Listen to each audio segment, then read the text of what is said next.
வணக்கம். இந்த வீடியோவில் கன்னியாகுமரி பகவதி அம்மனுடைய வரலாறை பற்றி தெரிஞ்சுக்கலாம் வாங்க. சின்ன வயசுலேருந்தே இந்த ஒரு கோயிலானது பர்சனலாக எனக்கு ஒரு அதிசயமான கோயிலாகவே தெரிஞ்சு வந்திருக்கு. அதுக்கான காரணம் என்னன்னா, நான் கேட்டு வளர்ந்த கதைகள்.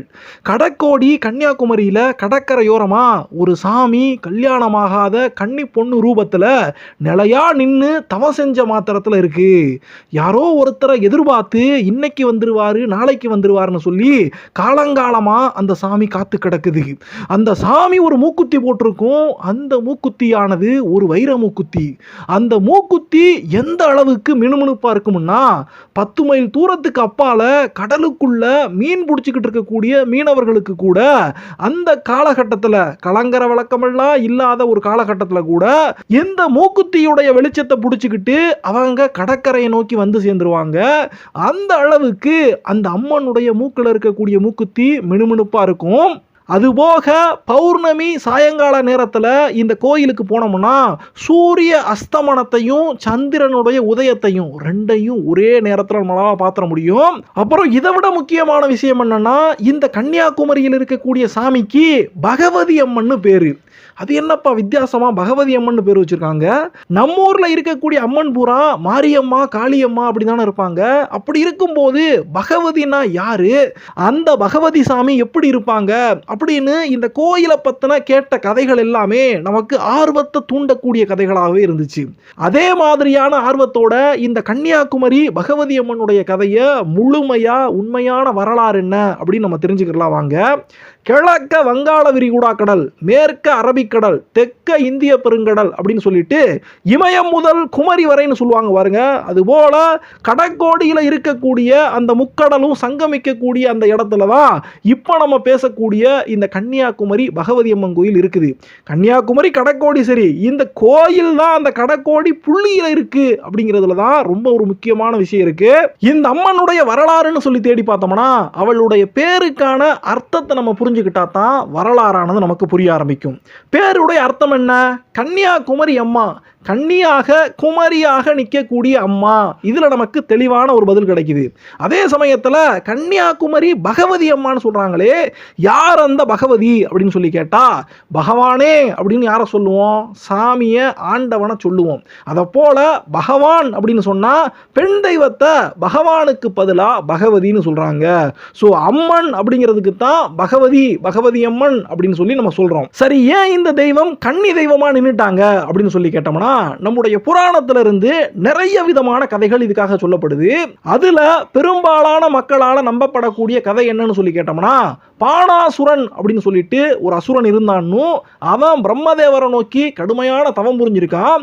அந்த தவத்தோட முடிவுல பிரம்மதேவர் அவனுக்கு வரம் கொடுக்க வரும்போது எனக்கு அழிவில்லாத வர வேணும் அப்படின்னு அந்த பாணாசுரன் கேட்டதாகவும், பிரம்மதேவர் அப்படி ஒரு வரம் யாராலையும் கொடுக்க முடியாது, அழிவுங்கிறது கண்டிப்பா இருக்கு, ஆனா எந்த ஒரு உயிரினத்தால உனக்கு அழிவு வரணும் அப்படின்னு நீ கேட்டுக்கலாம் அப்படின்னு பிரம்மதேவர் சொல்லும் போது பாணாசுரன் என்ன பண்றான்? இந்த உலகத்திலேயே வீக்கான ஒரு உயிரினமா இருக்கணும், எந்த ஒரு மிருகத்தை சொன்னாலும் அந்த மிருகம் ஏதோ ஒரு நேரத்தில் தன்னை கொண்டு விடும், அதனால ஒரு கன்னி பொண்ணை, ஒரு சின்ன பொண்ணை நமக்கு யமனா வரணும் அப்படின்னு சொல்லி கேட்டுருவோம். ஏன்னா கன்னி பொண்ணுன்னு சொன்னா அந்த சின்ன பொண்ணுக்கு அவளுக்கு என்ன சக்தி இருந்துற போது அவ எப்படி நம்மளை கொன்ற போறா, அதனால ஒரு கன்னி பொண்ணாலதான் எனக்கு சாவு வரணும் அப்படின்னு சொல்லிட்டு பாணாசுரன் வரத்தை வாங்கி வச்சுக்கிறான்.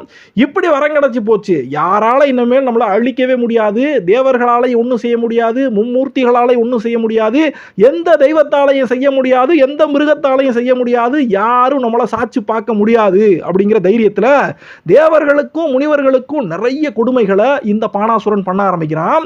அதனால தேவாதிபதி அமராதிபதி இந்திரனுடைய அந்த ஆசனத்தையே அவன் கைப்பற்றிடுறான். அப்படி இந்திர சபையை ஆட்டம் கண்டுட்டதுனால இந்திரனால நிர்வகிக்கக்கூடிய அந்த பஞ்சபூதங்கள், அந்த வருண பகவானா இருக்கட்டும், அக்னி பகவானா இருக்கட்டும், மற்ற எல்லா சக்திகளுமே அவங்களால அவங்களுடைய வேலையை சரியா செய்ய முடியல. அதனால இந்த உலகத்துடைய அழிவானது நடக்க ஆரம்பிக்குது. இப்படி இந்த உலகமே அழிய போகுது அப்படின்னு சொல்லிட்டு எல்லாரும் அஞ்சு நடுங்கிக்கிட்டு இருக்கும்போது இதுக்காக விஷ்ணு பரமாத்மாவை போய் இதுக்கான வழி என்ன சாமி, நாங்க எப்படி எங்களை காப்பாத்திக்கிறது, இந்த பாணாசுரங்கிட்ட இருந்து எப்படி தப்பிக்கிறது அப்படின்னு கேட்கும்போது விஷ்ணு பிரம்மதேவரால கொடுக்கப்பட்ட அந்த வரத்துடைய ரகசியத்தை பத்தி இந்த தேவர்களுக்கும் முனிவர்களுக்கும் சொல்றாரு. கன்னி பொண்ணாலதான் இந்த பானாசுரனை அழிக்க முடியும், அதனால கன்னி பொண்ணா உருவெடுத்து வரணும்னு சொல்லி ஆதி சக்தியை நினைச்சு நீங்க தவம் இருந்து வாங்கன்னு சொல்லும் போது, அதன் பேரில் தேவர்களும் முனிவர்களும் சேர்ந்து ஒரு மிகப்பெரிய யாக வேள்வியை வளர்த்து அதுல தேவிய சக்தி தேவிய அவங்க அனுகிரகம் பண்ணணும் அப்படின்னு சொல்லி கூப்பிடுறாங்க. அப்படி கூப்பிடும் போது மனமிறங்கி வந்து சிவபெருமானும் பார்வதி தேவியும் இவர்களுக்கெல்லாம் காட்சி கொடுத்தது மட்டுமில்லாம, பார்வதி தேவி ஒரு குழந்தையா பூமியில் அவதாரம் எடுத்து வந்து கன்னி பருவம் அடைஞ்சு அவரால் தான் பானாசுரனுக்கு அழிவு நடக்கும் அப்படின்னு சொல்லிட்டு வரமும் இவங்களுக்கு கொடுக்கப்படுது. இந்த வரத்தின் பேரிலே பூமியில கன்னியாகுமரியில கடற்கோடியில நம்முடைய தேவி சின்ன குழந்தையாக பிறந்து வந்து கன்னி பருவத்தை அடைஞ்சு அந்த சமயத்துல ஈசன்பால் இருக்கக்கூடிய அன்பின் காரணமாக தன்னுடைய மணாளனை மறுபடியும் போய் சேரணும் அப்படிங்கிறதுக்காக ஈஸ்வரனையே சிவபெருமானையே நினைச்சு அந்த அம்மா சிவபெருமான கல்யாணம் பண்ணிக்கணும் அப்படின்னு சொல்லிட்டு தவம் கிடக்க ஆரம்பிக்கிறாங்க. இப்போ ஒரு விஷயம் என்னன்னா, இந்த தேவி பூமிக்கு வந்தது எதுக்கு? கன்னி தெய்வமாக நின்று பானாசுரன் அப்படிங்கிற அசுரனை அழிக்கிறதுக்காக. ஆனா இங்க ஆண்டவனுடைய திருவிளையாடல் எப்படி நடக்குதுன்னு பாருங்க. அந்த தேவி மானிட பிறவி எடுத்து கன்னி பொண்ணாக இங்க வளர்ந்து வரும்போது ஈஸ்வரனை சிவபெருமான மறுபடியும் சேரணும், கல்யாணம் பண்ணிக்கிறணும் அப்படின்னு தான் அந்த அம்மா தவம் இருக்க ஆரம்பிக்கிறாங்க. பானாசுரனை பத்தின எண்ணமானது அந்த தேவிக்கு அந்த சமயத்தில் இல்லாம போயிருது. அதே நேரத்திலேயே இப்போ கன்னியாகுமரியில தேவியானவள் கன்னி பொண்ணாக வளர்ந்து வரும்போது பக்கத்திலேயே கன்னியாகுமரியிலிருந்து ஒரு 14-15 கிலோமீட்டர் தொலைவில் தானுமாலய சுவாமி கோயில்னு சொல்லிட்டு சுசீந்திரம்ங்கிற ஊர்ல ஒரு கோயில் இருக்குது. அங்க சிவபெருமான் இருக்காரு. இன்னும் குறிப்பா சொல்லணும்னா அங்க இருக்கக்கூடிய தெய்வமானது சிவபெருமான், விஷ்ணு பரமாத்மா, பிரம்மதேவர் 3 பேரும் சேர்ந்த தெய்வம். இருந்தாலும் சிவபெருமானே அங்க பிரதானமான தெய்வமா பார்க்கப்படுறதுனால அங்க இருக்கக்கூடிய சிவபெருமான் இப்படி ஒரு கன்னி பொண்ணு நம்மளை நினைச்சு தவம் இருக்கிறா அப்படின்னு சொல்லிட்டு இந்த குமரிய, இந்த கன்னியாகுமரின்னு சொல்லப்படக்கூடிய இந்த தேவியுடைய அழகை பத்தி எல்லாம் கேள்விப்பட்டு அவளை கல்யாணம் பண்ணிக்கணும்னு சொல்லிட்டு, தன்னை நினைச்சு தானே தவம் இருக்கிறா, அவளை கல்யாணம் பண்ணிக்கணும்னு சொல்லிட்டு சிவபெருமானும் முடிவு பண்றாரு. அப்படி முடிவு பண்றாருன்னு சொன்னா தானாக போய் கல்யாணம் பண்ணிக்கிறல, தேவர்களை பூரா கூப்பிட்டு தங்களுடைய கல்யாணத்தை நடக்கிறதுக்கான ஏற்பாடுகளை பண்ண சொல்றாரு. இப்போ தேவர்களுக்கு என்னன்னா ஒரு பெரிய தலைவலி ஆகி போயிருச்சு. என்னன்னா தேவர்கள் காலங்காலமா காத்து கிடக்குறாங்க. சின்ன பொண்ணாக தேவி பிறந்து வந்து இத்தனை வருஷ காலமாக அவ கன்னி பொண்ணாக வளர்ந்து நிற்கும் போது எப்படா பானாசுரனை தேவி அழிப்பா அப்படின்னு அவங்க காத்துக்கிட்டு இருக்கும் போது, எந்த பக்கம் தேவி என்னடான்னா சிவபெருமான கல்யாணம் பண்ணிக்கிறதுக்காக தவம் இருக்கிறாங்க. சுசீந்திரத்தில் இருக்கக்கூடிய சிவபெருமான் தேவியை கல்யாணம் பண்ணிக்கிறதுக்கு கல்யாண ஏற்பாடுகளை பாருங்கன்னு தேவர்கள் கிட்டே சொல்றாரு. அதனால தேவர்கள் எல்லாம் மலைச்சு போயிருக்காங்க. எப்படி தேவர்கள் எல்லாம் கலக்கம் அடைஞ்சு அவங்க கூடியிருந்த இடமானது சுசீந்திரத்தில் இருக்கக்கூடிய கன்னியம்பலம் அப்படின்னு இப்ப கூட சாட்சிகள் சொல்றாங்க. இப்படியாக தேவர்கள் கலக்கத்தில் இருக்கும்போது நாரத முனிவர் ஒரு வழி சொல்றாரு. அதாவது பானாசுரனை அழிக்கணும், அதே நேரத்தில் இவங்களுக்கு கல்யாணம் நடக்காம இருந்தா தான் அந்த ஒரு விஷயத்தை சாதிக்க முடியும் அப்படிங்கிறதுக்காக சிவபெருமான் கிட்டையோ அந்த பக்கத்துல தவம் இருக்கக்கூடிய கன்னி தெய்வத்துக்கிட்ட போயோ நீங்க 2 பேரும் கல்யாணம் பண்ணிக்கிற கூடாது, எங்களுக்காக பானாசுரனை அழிக்க வாங்கன்னு சொல்லிட்டு இப்போ இருக்கக்கூடிய சூழ்நிலையில சொல்றதுக்கு எந்த தேவர்களுக்கும் திராணி பத்தல, பயந்து போயிருக்கிறாங்க. அப்படிப்பட்ட நேரத்தில் நாரதர் என்ன பண்றாருன்னா, சிவபெருமானே உங்களுடைய கல்யாணத்தை நாங்களே எல்லாரும் சேர்ந்து நடத்தி வைக்கிறோம், ஆனா அதுக்கு 2 நிபந்தனைகள் இருக்கு, இந்த 2 நிபந்தனையும் நடந்து முடிஞ்சாதான் கல்யாணமானது நடத்தி வைக்க முடியும் அப்படின்னு சொல்றாரு. அது என்ன நிபந்தனைகள் அப்படின்னு சொல்லி பார்த்தோம்னா, நாரதருடைய நோக்கம் என்ன?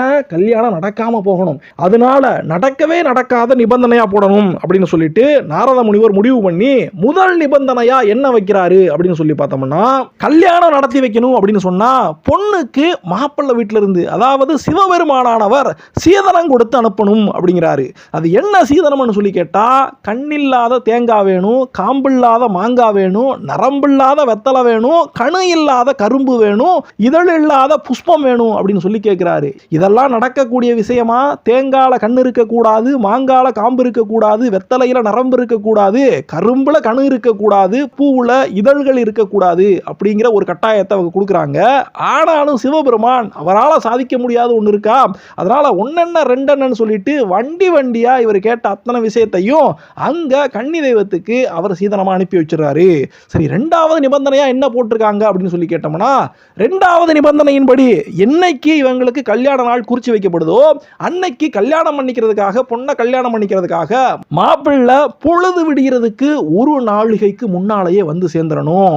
அதாவது 1 நாழிகை அப்படின்னு சொன்னா 24 நிமிஷங்கள். நாள்கள்.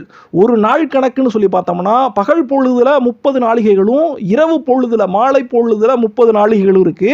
மொத்தமாக 60 நாளிகைகள் சேர்ந்துதான் இந்த 24 மணி நேரம் அப்படிங்கிற கணக்கு. அதன்படி 24 நிமிஷம்னா ஒரு நாளிகை. அதாவது சூரியன் உதிக்கிறதுக்கு முன்னால கல்யாண பந்தலுக்கு மாப்பிள்ளை வந்து சேர்ந்திருக்கணும். அப்பதான் கல்யாணம் நடத்தி வைக்கப்படும். அதுவும் 24 நிமிஷத்துக்கு முன்னாலேயே வந்து சேர்ந்துடணும் அப்படின்னு ஒரு கண்டிஷனையும் நாரதர் போட்டிருக்காரு. சிவபெருமானுக்கு இது ஒரு பெரிய விஷயமா இருந்தாலும் சரின்னு சொல்லிட்டு அந்த நிபந்தனையை ஏத்துக்கிட்டு அவரும் கல்யாணம் நடக்கக்கூடிய அந்த ஒரு கிழமையில ஜஸ்ட் ஒரு 14-15 கிலோமீட்டர் தூரத்தில் இருக்கக்கூடிய சுசீந்திரத்துல இருந்து கன்னியாகுமரியுடைய கடற்கோடிக்கு அவர் வந்து சேரணும் தேவியை கல்யாணம் பண்ணிக்கிறதுக்கு. அதனால அர்த்தராத்திரியிலேயே சிவபெருமான் அங்கிருந்து கிளம்பி இந்த கல்யாணத்தை முடிக்கிறதுக்காக வந்துகிட்டு இருக்காரு. அப்படி வந்துகிட்டு இருக்கும்போது நாரத முனிவர் என்ன பண்ணிடுறாரு, இப்படியே சிவபெருமான் வந்துகிட்டே இருந்தார்னா அவர் வந்து சேர்ந்து கல்யாணத்தை முடிச்சிருவாரு அப்படின்னு சொல்லிட்டு ஒரு சேவலாக உருமாறி போய் பொழுது விடியாம சூரியன் உதிக்காம இருக்கக்கூடிய அந்த நேரத்திலேயே பொழுது விடிஞ்சிருச்சு அப்படின்னு சிவபெருமானுக்கு புரிய வைக்கும்படியாக அவர் கூவிடுறாரு. இதனால சிவபெருமான் என்னடான்னா நம்ம சரியான நேரத்துக்கு தேவியை கல்யாணம் பண்ணிக்கிறதுக்கு வந்து சேரல போலன்னு சொல்லிட்டு அவர் வெட்கப்பட்டு மனசு வருத்தப்பட்டு வந்த வழியிலேயே மறுபடியும் சுசீந்திரத்துக்கு தானுமாலய சுவாமின்னு சொல்லி அந்த கோயில இருந்து கிளம்பி வராரு. ஸோ தானுமாலயன் சுசீந்திரத்துக்கே திரும்பி போயிடுறாரு. இப்ப கூட இந்த சுசீந்திரத்துல இருந்து கிழக்க ஒரு மைல் தூரத்துல வழுக்குப்பாறைன்னு சொல்லி ஒரு இடத்தை காட்டுறாங்க. அந்த வழுக்குப்பாறையில தான் தானுமாலய சாமி தான் எடுத்த அந்த முடிவுல வெற்றி காண முடியாம வழுக்கி போனதுனால அந்த இடத்துல திரும்பி போனதுனால அந்த இடத்துக்கு பேரே வழுக்கு பாறைன்னு வந்துருச்சுன்னு சொல்றாங்க. அந்த வழுக்கு பாறையில இப்ப கூட சேவக்கோழியுடைய அந்த கால் தடம் நாரத முனிவர் சேவலாக மாறி வந்து கூவுனார்னு சொன்ன பாத்தீங்களா, அந்த சேவக்கோழியுடைய கால் தடத்தையும் தானுமாலய சுவாமியுடைய திருவடி தடத்தையும் பார்க்க முடியும் அப்படின்னு சொல்றாங்க. சோ இப்படியாக தானுமாலய சாமி திரும்பி போயிடுறாரு. இந்த பக்கம் என்னடான்னா குமரி அம்மா, நம்முடைய கன்னியாகுமரி அம்மா, இறைவன் வருவாரு நம்மளை கல்யாணம் பண்ணிக்க போறாரு, தேவர்கள் எல்லாரும் சேர்ந்து வந்து இப்படி நமக்கு கல்யாணத்தை நடத்தி வைக்கிறேன்னு சொல்லியிருக்காங்களே, இந்தா வந்துருவாரு அப்புறம் வந்துருவாருன்னு சொல்லிட்டு அவங்க வெயிட் பண்ணி பார்த்து கடைசியாக பொழுதானது விடிஞ்சு போயிருது.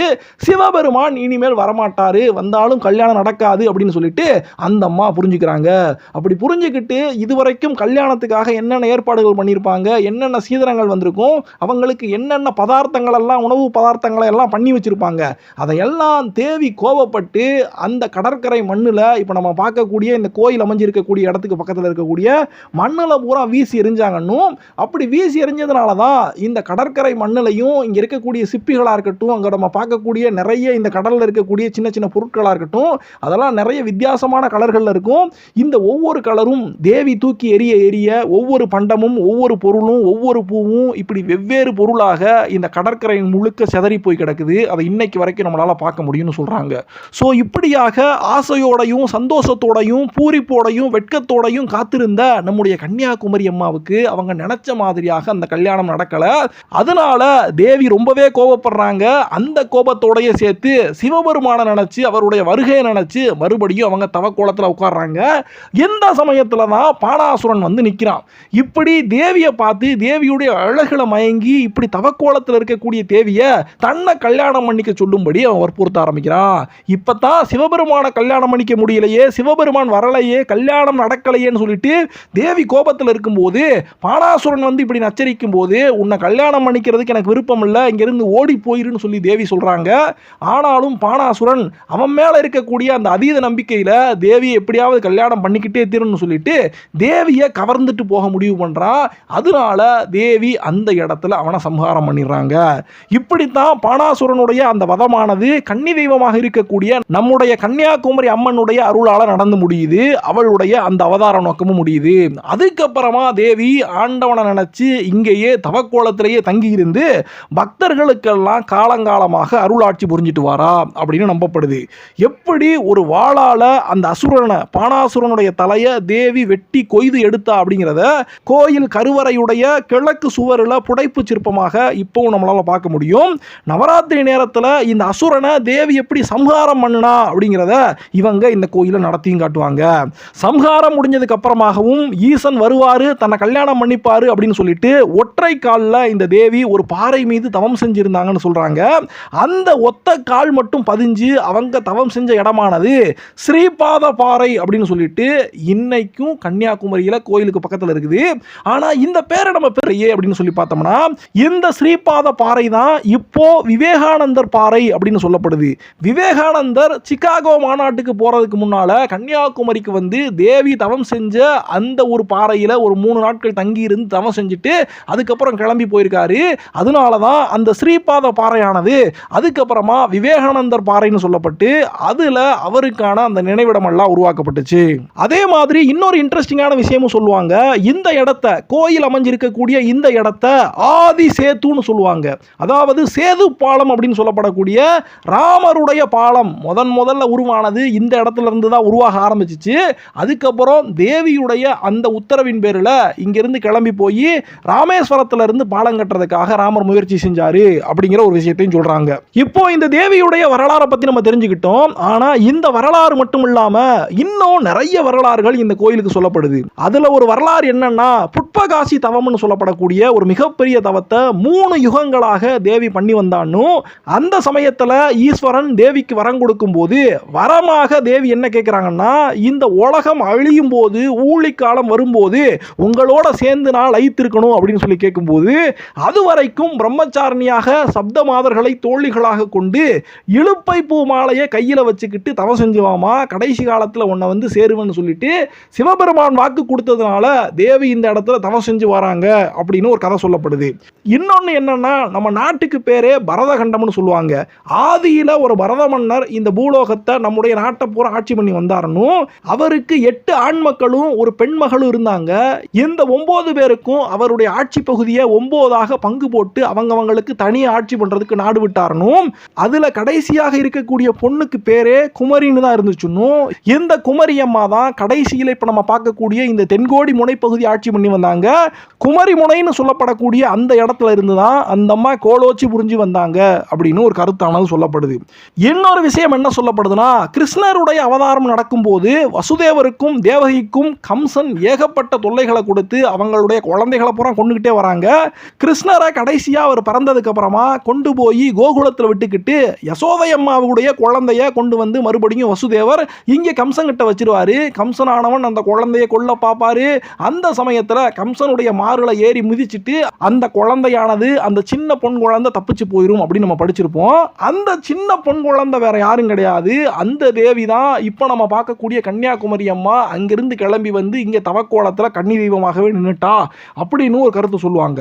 இது போக பகன் மூகன்னு 2 அரக்கர்கள் இருந்தாங்கன்னு அவங்க தேவர்களுக்கு நிறைய தொல்லைகளை கொடுத்து வந்ததுனால சிவபெருமான் ஆண்டவன் தன்னுடைய சக்தி தேவியை 2 கூறாக்கி வடகோடியில கங்கை கரையில காளியாத்தாவாகவும் தென்கோடி கடற்கரையில இங்கே குமரி அம்மாவாகவும் நிற்க வச்சு இந்த 2 அரக்கர்களையும் சண்டை போட்டு ஜெயிக்க வச்சாருன்னு சொல்லப்படுது. புரட்டாசி மாச சிவராத்திரி உற்சவத்தில் உச்சை சிரவசம் சொல்லப்படக்கூடிய அமராதிபதி இந்திரனுடைய அந்த குதிரையில ஏறி தேவியானவள் போர்க்களம் போகக்கூடிய ஒரு விஷயமாக இந்த கோயிலில் நடத்தி காட்டப்படும். அதுக்கு அம்பு சாத்துதல் அப்படின்னு சொல்லிட்டு ஒரு பெரிய திருவிழாவாகவே கொண்டாடி வருவாங்க. இன்னும் இதையும் தாண்டி வைஷ்ணவ சம்பிரதாயத்தின்படி லட்சுமி தேவி தான் இந்த கன்னியாகுமரி அம்மா. அதாவது ஒரு சமயத்தில் பானாசுரனை கொல்றதுக்காக பூமியை புலந்துக்கிட்டு அதுக்குள்ள இருந்து லட்சுமி தேவி வந்தாங்க, அவங்க தான் கன்னியாகுமரி அம்மா அப்படின்னு ஒரு கருத்தும் சொல்லப்படுது. எப்படி வடநாட்டில் இருக்கக்கூடியவங்க காசியில் தீர்த்தம் ஆடினதுக்கு அப்புறமா இங்கே தென்னாட்டுக்கு ராமேஸ்வரத்துக்கு தீர்த்தம் ஆடணும் அப்படின்னு ஆசைப்பட்டு வருவாங்களோ அதே மாதிரியே காலங்காலமாகவே ஆதி காலத்திலிருந்தே இந்த குமரி தீர்த்தத்தையும் இந்த கன்னி தெய்வமாக இருக்கக்கூடிய இவளுடைய தீர்த்தத்தில் குமரி தீர்த்தத்தை ஆடணும் சொல்லிட்டு நிறைய வடநாட்டு மக்கள் காலங்காலமாக வந்துக்கிட்டு தான் இருக்காங்க. ராமாயண காலத்திலையும் மகாபாரத காலத்திலேயே இந்த கோயில் இருந்ததுக்கான சுவடுகள் இருக்கு. இந்த கோயிலை பற்றின குறிப்புகள் சொல்லப்படுது. நம்முடைய சங்ககால நூல்களாக சொல்லப்படக்கூடிய புறநானூறா இருக்கட்டும், அதுக்கப்புறம் மணிமேகலையா இருக்கட்டும், இப்படி நிறைய பழைய நூல்கள்லையும் இந்த கோயிலை பற்றி சொல்லப்படுது. அப்புறம் இந்த கோயிலை பற்றின சில இன்ட்ரெஸ்டிங்கான விஷயங்கள் என்னன்னா இந்த கோயிலில் சாமி கிழக்க பார்த்த மாதிரி தான் இருப்பாங்க. அதாவது சூரியன் உதிக்கக்கூடிய அந்த திசையை பார்த்து கிழக்க பார்த்த மாதிரி தான் பகவதி அம்மன் இருப்பாங்க. ஆனால் கோயிலுடைய முக்கியமான வாசலானது கிழக்கு பக்கத்தில் வைக்க மாட்டாங்க. கிழக்கு பக்கத்தில் இருக்கக்கூடிய ஒரு வாசல் இருக்குது, அதை எந்நேரமும் மூடியே வச்சிருப்பாங்க. வடக்கு பக்கத்தில் இருந்து தான் பக்தர்கள் கோயிலுக்கு போகிற மாதிரியான ஒரு வாசலை அவங்க திறந்து வச்சிருக்காங்க. அது ஏன்னு சொல்லி கேட்டா அந்த அம்மனுடைய மூக்குத்தியானது மிகவும் ஒளி பொருந்திய மூக்குத்தியாக அந்த வைர மூக்குத்தியாக இருக்குது. அதனால அந்த வைர மூக்குத்தியுடைய அந்த வெளிச்சம் பட்டு கடல்ல நிறைய மீனவர்கள் எல்லாருமே அது கலங்கர வழக்கம் தான், அந்த வெளிச்சம் தான் சொல்லிட்டு தெரியாம எந்த பக்கத்துல கோயில் இருக்கக்கூடிய பக்கத்துல இருக்கக்கூடிய பாறைகள் மேல நிறைய படகுகள் நிறைய கப்பல்கள்லாம் முட்டி மோதி நின்றுருக்காம். அதனால அப்படி எந்த ஒரு அசம்பாவிதமும் நடக்கக்கூடாது இனிமேல் அப்படிங்கிறதுக்காக வடக்கு பக்கத்துல சாமியுடைய அந்த கோயிலுக்கான அந்த வாசலை மாற்றி அமைச்சிட்டாங்க. ஆனாலும் கிழக்கு புறத்தில் இருக்கக்கூடிய அந்த வாசலானது சில முக்கியமான நாட்களில் மட்டும் திறந்து வச்சு பக்தர்களுக்கான அந்த தரிசனத்துக்கு அந்த வழியாக வர்றதுக்கான அனுமதிக்கவும் செய்கிறாங்க. இன்னொரு விஷயம் என்னன்னா, அந்த அம்மாவுடைய மூக்குத்தியானது சாதாரண மூக்குத்தி கிடையாது, அது ஒரு நாகமாணிக்கம் அப்படின்னு ஒரு விஷயத்தை சொல்றாங்க. எல்லாம் சரி, ஆனா அந்த மூக்குத்தி எப்படி வந்துச்சு அப்படின்னு சொல்லி கேட்டா, பானாசுரனை அழிச்சதுக்கு அப்புறமா அந்த ஒட்டுமொத்த கோபத்தையும் அந்த ஆங்காரத்தையும் தேவி அடக்கி மறுபடியும் பக்தர்களுக்கெல்லாம் அருள் கொடுக்கக்கூடிய ஒரு சாந்த ஸ்வரூபிணியாக மாறுறதுக்காக ஒரு மூக்குத்திக்குள்ள அந்த கோப சக்தியை பூராத்தையும் அனுப்பி வச்சாங்க. அதனாலதான் அந்த கோபத்தின் காரணமாக அந்த மூக்குத்தி இன்னமும் மின்னிக்கிட்டு இருக்கு அப்படின்னு சொல்றாங்க. எப்படி இந்த கன்னியாகுமரி அம்மனுடைய மூக்குத்திக்கு இவ்வளவு விசேஷம் இருக்கோ, அதே மாதிரி தேவியுடைய கிரீடத்திலையும் ஒரு பிறை சந்திரனானது அழகாக மின்னிக்கிட்டு இருக்கு. கோயில்ல இருக்கக்கூடிய உற்சவர் சுவாமிக்கு, உற்சவ தெய்வத்துக்கான பேரானது பால சௌந்தரி இல்லைன்னா தியாக சௌந்தரி அப்படின்னு சொல்றாங்க. இந்த கன்னியாகுமரி அம்மனுடைய கையில எந்த ஒரு ஆயுதமும் இல்ல, அவங்க தவம் செய்யக்கூடிய அந்த ஒரு மாலை மட்டும்தான் அவங்க கையில இருக்குது, இலுப்பை பூ மாலை அப்படின்னு சொல்றாங்க. இப்போ இத்தனை விஷயத்தையும் கேட்டதுக்கு அப்புறமா இந்த கோயில்ல ஒரு விசேஷமான தீர்த்தம் இருக்கு. அந்த தீர்த்தத்துக்கு பேரு பாபநாச தீர்த்தம்னு சொல்றாங்க. எந்த தீர்த்தமானது எப்ப உருவாச்சு, அதுக்கு பின்னால் அப்படி என்ன விசேஷம் இருக்குன்னு சொல்லி கேட்டோம்னா, பொதுவாகவே இந்த கோயிலானது 3000 வருஷங்கள் பழமையான கோயில்னு சொல்றாங்க. கோயில் தான் இப்போ நம்ம பார்க்கக்கூடிய அந்த கட்டட அமைப்பு தான் 3000 வருஷங்கள் பழமையானது. ஆனால் அதுக்கு முன்னாலேயே பரசுராமருடைய காலத்திலேயே அவர் பல யுகங்களுக்கு முன்னாலேயே இந்த கோயிலில் இருக்கக்கூடிய சாமியை பிரதிஷ்டை பண்ணிட்டாரு அப்படின்னு நம்பப்படுது. அப்படியாக 3000 வருஷங்கள் பழமையாக இருக்கக்கூடிய இந்த கோயிலில் இருக்கக்கூடிய தீர்த்தமும் 3000 வருடங்களுக்கு முற்பட்ட தீர்த்தம்னு சொல்றாங்க. இது கடற்கரையிலிருந்து ஒரு 50 அடி தூரத்தில் தான் இந்த தீர்த்தமானது இருக்குது. ஒரு பெரிய கிணறு மாதிரி இருக்குது. ஆனாலும் அதுக்குள்ள நல்ல தண்ணியானது கிடைக்குது. கோயிலுடைய உள்பிரகாரத்துக்குள்ள வடக்கு பக்கமாக இந்த கிணறானது இருக்குது. அம்மனுக்கு அபிஷேகம் பண்றதா இருக்கட்டும், இந்த கோயிலில் செய்யப்படக்கூடிய எந்த நைவேத்தியமா இருக்கட்டும், இந்த எல்லா விஷயத்துக்கும் இந்த கோயிலுக்குள்ள இருக்கக்கூடிய அந்த தீர்த்த கிணறுல இருந்து தான் மேல் சாந்தின்னு சொல்லுவாங்க. அதாவது கேரளா பக்கம் போக போக கோயிலில் இருக்கக்கூடிய பெரிய பூசாரியை மேல் சாந்தின்னு சொல்லுவாங்க. அந்த மேல் சாந்தி சாமி இந்த தீர்த்த கிணறுல இருந்து தான் சாமிக்கு செய்யக்கூடிய அபிஷேகமா இருக்கட்டும், அந்த நைவேத்தியம் அந்த சாமிக்கு செய்யக்கூடிய அந்த பிரசாதமா இருக்கட்டும், அத்தனை விஷயத்தையும் இந்த தீர்த்த கிணறுல இருந்து தண்ணி எடுத்து தான் பண்றாங்க. இந்த தீர்த்த கிணறுக்குள்ள போறதுக்கு மூலஸ்தானத்துக்கு முன்னால வாடா விளக்கு மண்டபம்னு இருக்கு. அந்த மண்டபத்துல இருந்து பூமிக்கு அடியில ஒரு சுரங்கப்பாதை போகுதுன்னு, அது நேரா கிணத்துக்குள்ள போய் இந்த சாமிகளை இந்த மேல் சாந்திகளை போய் தண்ணி எடுத்துட்டு வர்றதுக்கு அங்க வழி கொடுக்குது.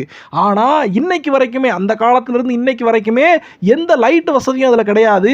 அதனால அவங்க சின்ன சின்னதா விளக்குகளை பிடிச்சிட்டு தான் போயிட்டு வராங்க. அதிகாலையில் 5 மணிக்கு நடக்கக்கூடிய அபிஷேகமாக இருக்கட்டும், 10 மணிக்கு நடக்கக்கூடிய அபிஷேகமாக இருக்கட்டும், மற்ற எல்லா நேரம் இரவு நேரத்தில் அம்மனுக்கு செய்யக்கூடிய அப்பம் வடை இப்படியான நைவேத்தியமாக இருக்கட்டும், இல்லை பகலில் கொடுக்கக்கூடிய வெண்பொங்கல், சக்கரை பொங்கல், அரவண பாயாசம், பால் பாயாசம், பொங்கல், இப்படி என்ன விஷயமா இருக்கட்டும் அத்தனையுமே இந்த விளக்கு இல்லாத அந்த சுரங்க பாதையில் போய் எடுக்கக்கூடிய கிணத்துக்குள்ள இருந்து தான் இந்த மேல் சாந்திகள் எடுத்து வராங்க. இதில் இன்னொரு இன்ட்ரெஸ்டிங்கான விஷயமும் சொல்லுவாங்க. தானுமாலய சுவாமின்னு சொல்லிட்டு சுசீந்திரத்திலிருந்து சிவபெருமான் இருக்காருன்னு சொன்னோம் பார்த்தீங்களா, அவருக்கு அந்த தானுமாலய சுவாமிக்கு அபிஷேகமாக எண்ணெயை வச்சு அபிஷேகம் பண்ணுவாங்க. அந்த எண்ணெய் அபிஷேகமானது பூமிக்குள்ளேயே இந்த குமரி தீர்த்தத்தில் கலந்துரும் அப்படின்னு நம்புறாங்க.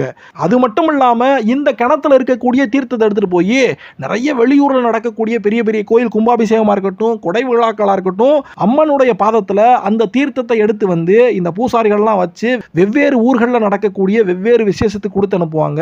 3000 வருஷங்களாக இன்னொரு இன்ட்ரெஸ்டிங்கான விஷயமும் இருக்கு. நிறைய பணங்காசு, தங்கம், வெள்ளி, இப்படி நிறைய விஷயங்களை, அதுவும் நார்த் இந்தியாவிலிருந்து வரக்கூடியவங்கலாம் இந்த கோயிலில் ஏதாவது தீர்த்த கிணத்துக்குள்ள போட்டு போகணும் அப்படிங்கிறதுக்காக ஏகப்பட்ட பணம், பொருள், இது எல்லாமே 3000 வருஷங்களாகவே இந்த சாமியுடைய தீர்த்தத்து மேல போடுறாங்க. கிணத்துக்கு மேல ஒரு கருங்கல் தளமானது இருக்குது. அது மேலதான் 3000 வருஷங்களாக அப்படி கொட்டப்பட்ட காணிக்கைகள் அத்தனை இருக்கு. அதை இதுவரைக்கும் யாரும் பிரிச்சதில்லை, எண்ணதில்லை, பார்த்ததில்லை. இப்போ கடைசியாக இந்து சமய அறநிலையத்துறையானது அந்த 3000 வருஷங்களாக சேர்ந்திருக்கக்கூடிய அத்தனை விஷயத்தையும் அவங்க எடுத்து கணக்கு பார்த்து கோயிலுடைய வளர்ச்சிக்காக பயன்படுத்த போறாங்க. அது மட்டும் இல்லாம சுரங்க பாதையில விளக்கு வெளிச்சம் இல்லாம அந்த கிணத்துல போய் தண்ணி எடுத்துட்டு வருவாங்க பண்ணுறாங்கன்னு சொன்னோம் பார்த்தீங்கன்னா, அதுக்கு மின் விளக்குகள் பொருத்துறதுக்கான வேலைகளையும் ஆரம்பிச்சிருக்காங்க. இந்த வீடியோ உங்களுக்கு பிடிச்சிருந்துச்சுன்னா ஒரு லைக் கொடுங்க. இந்த வீடியோ எப்படி இருந்துச்சுன்னு கமெண்ட்ஸில் சொல்லுங்கள். நன்றி, வணக்கம்.